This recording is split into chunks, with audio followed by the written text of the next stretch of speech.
Hello, I'm Father Martin Padovani. I'm a pre-psychotherapist for over 20 years. One of the realizations I've come to after these years of counseling is the lack of education that people have about their emotions with regard to themselves, their relationships, and even their religion.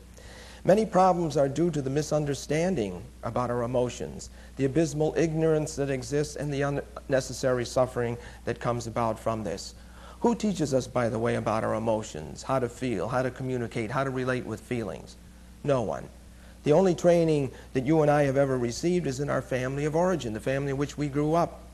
And nobody had a perfect family background.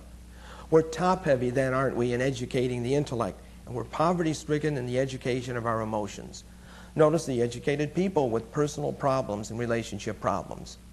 The whole gospel message is founded on our basic human goodness.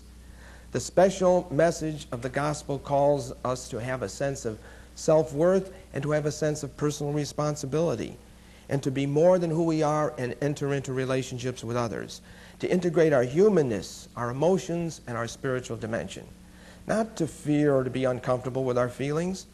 Our feelings are not sins, only our behavior that is destructive and hurtful to others.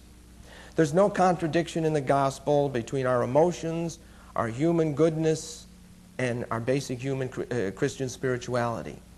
Jesus' core teaching is what? Love God, your neighbor as yourself.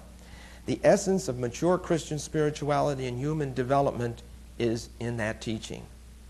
Prayer, the sacraments are to help us to attain these goals. They're only a means to an end, the end of helping us to deal with our emotions with regard to our personal development and how they affect our relationships, and integrating them within our Christian message. Jesus is not only the greatest theologian, but to me he's also the greatest psychologist. He calls you and me to be whole and to wholeness, and that's what holiness is all about. In the Gospels, we see and listen to a Jesus who is not only in touch with his feelings, he's joyful, cries, he's hurt, he's angry, but he is emotionally in touch with other people. He's compassionate, warm, he has intimate relationships. There's no doubt about it, we all have problems, don't we? The difference is, are we facing them or are we not facing them? How we face and deal with them determines not only our sanity, but our sanctity and our salvation. One sure thing is whether we have personal problems or relationship problems. We can't resolve them by reason alone. We need to deal with the emotions and the feelings that are in these. So much human and spiritual suffering exists because we fear or fail to deal with our emotions, the emotions that God gave us. Jesus shows us the way. Our spiritual and human development is rooted in accepting and dealing with our emotions.